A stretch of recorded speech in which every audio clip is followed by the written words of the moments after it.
শোভনদেব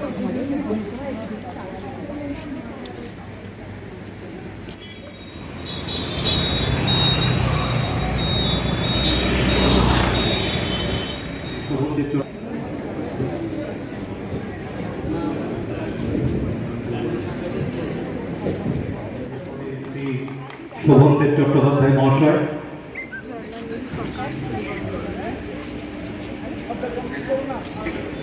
সংবর্ধনা বরণ পুষ্পস্তবকে শ্রী সায়ন মজুমদার সৌগত রায়।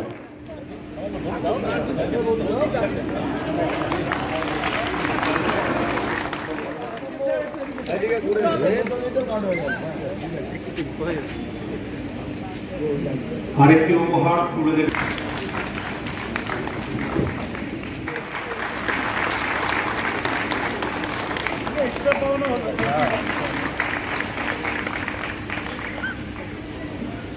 উপহারে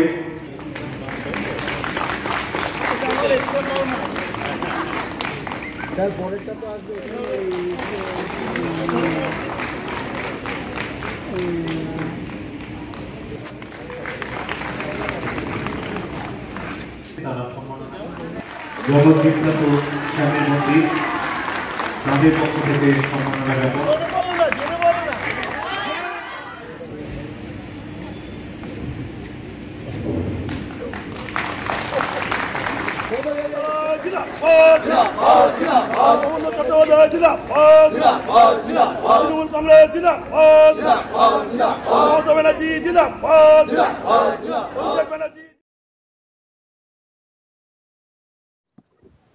না, প্রতিবারই তো দেখি যে একটা জেনারেশন চলে যায়, নতুন জেনারেশন আসে, সেইটাই দেখছি। এবার অনেক বিরোধীরা অনেক শক্তিশালী এই 24-এর নির্বাচন।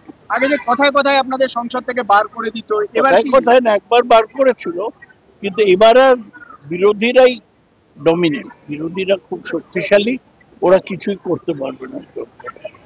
আপনি পল্টুরাম বললেন কথায় বক্তব্যের মাঝে, নীতিশকে বললেন চলবে কি এই পল্টুরামদের নিয়ে সরকার কি চলবে 5 বছর? অনেকেরই সন্দেহ আছে। মমতা ব্যানার্জি তো বলেছে সরকার ভেঙে যাবে, দেখা যাবে। খর্দার আমি বলেছি যে বিধায়কের মাধ্যমে যা উন্নয়নের কাজ বলবে আমি সেটাই করব, নিজে নিজে তো করা যায় না, এটা তলার থেকে হোক। খর্দায় উন্নয়নের অনেক কাজ আছে, তাতে আমি যোগদান করবো। এটা নিয়ে আমাদের বিধায়ক উদ্যোগ নিয়েছে, আমিও তার সাথে। গরিব মানুষ এবার আপনাদের উজাড় করে দিয়েছে ভোট, এটাই কি ভিত্তি? এটাই মমতা ব্যানার্জিকে গরিব মানুষ উজাড় করে দিয়েছে। 3টে সেকশন দেয়নি, হিন্দিভাষী হিন্দুরা দেয়নি, বড় বাড়িতে থাকা মধ্যবিত্তরা দেয়নি, মতুয়ারা দেয়নি। কেন দেয়নি, কিভাবে তাদের ভোট ফেরত পাওয়া যায়, আমাদের চেষ্টা করেই তো আমরা বলছি। মতুয়াদের সরে যাওয়ার কারণটা কি? মতুয়াদের ওরা একটা নাগরিকত্বর মিথ্যা আশ্বাস দিয়েছে, সেই জন্য সরে গিয়েছে। মতুয়াদের জন্য কিছু করেনি বিজেপি, ওই একটা মিথ্যা আশ্বাস দিয়ে ওরা নাগরিকত্ব। মমতা ব্যানার্জি তো বলেছে সরকারি জমিতে কোনো বেআইনি স্ট্রাকচার থাকলে সেগুলো ভেঙে দেওয়া হবে, দিচ্ছে না, ভেঙে সঠিক কাজ।